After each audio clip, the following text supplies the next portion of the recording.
Hi there, Chris here. So I was on Picking Time Live yesterday, and I was on camera, and I wanted to pick some things. So I had picked this, and this is a ZETA, and it's a funny kind of a hybrid type lock. And then I wanted to pick this one, which is like a shutter lock. Where's our keys? Here's our keys. But I got a phone call and it like knocked me off.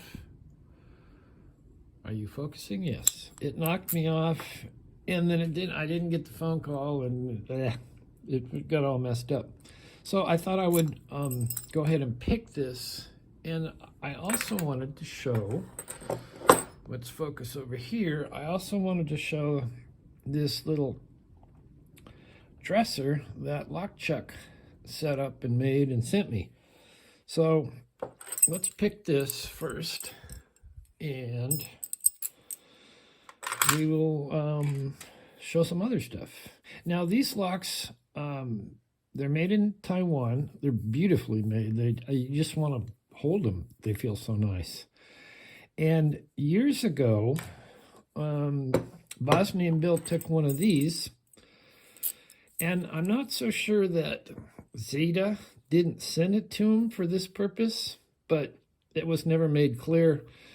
But he put a screw in here and then attached it to a slide hammer, which is, it's a little grippy thing, and it has a big weight on the end of a stem, and yanked the guts out of it, to see how it was, how destructive entry would work on it. And it did work. It took him a while. I mean, he had to put it in a vise and smack it and smack it and smack it, and it did finally fail.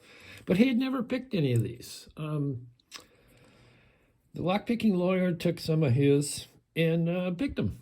So anyway, I was intrigued with these locks, and I got some.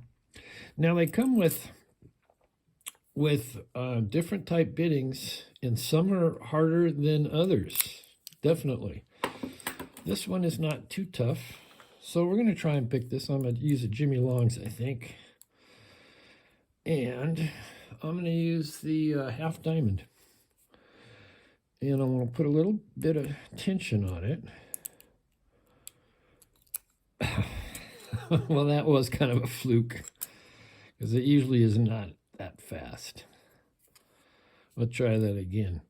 I didn't manage to overset, and that seems to be the issue with it, because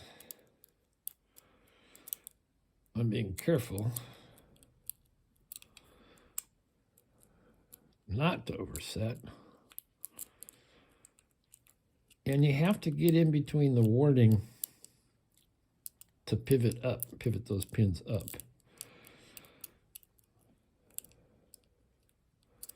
And the low ones are the ones that get in your way and make it overset. So as you can see, this is very hit and miss. And I have picked them before with my old standard Sparrows pick, which is a little harder to find where you want to be. All right, so see, it was a fluke. All right, there we go. So there we go. We got that done. And I mean, these are so nice, and feeling them. It was kind of horrible to watch Bosnia and Bill destroy one of these. And I think it was this one, only it was maybe a little bit bigger model. So that's that. Now, I'm going to use the snake, the new Sparrow's serpent they call it, and this is a repinnable one, and you can just drop the key pins out from the side here and pin it. And it comes with, I think, 4 different keys along with this one, and they come in a little bag in this thing. Oh, sorry, Chuck. And they come with different parts. And they come with different key pins. Now, they come with standard key pins, but you get a little bag of serrated key pins. And that's what I wanted to show you, how this is so cool, this little dresser. So I have set this up with, let's see if we can focus, all these little key pins that are serrated. And they give you 2 of each size. And it's nice because you could take this key and swap these key pins out for these serrated key pins. And I have chosen out of here, I don't know if we can see all this, but instead of a standard key pin, I have selected a serrated key pin. So that it does not come with any security drivers, so that's kind of a bummer. But if you bought other Sparrows products, repinning kits and stuff, they do come with serrated drivers and spool drivers. And I think that's it. I don't think they come in with any shrooms.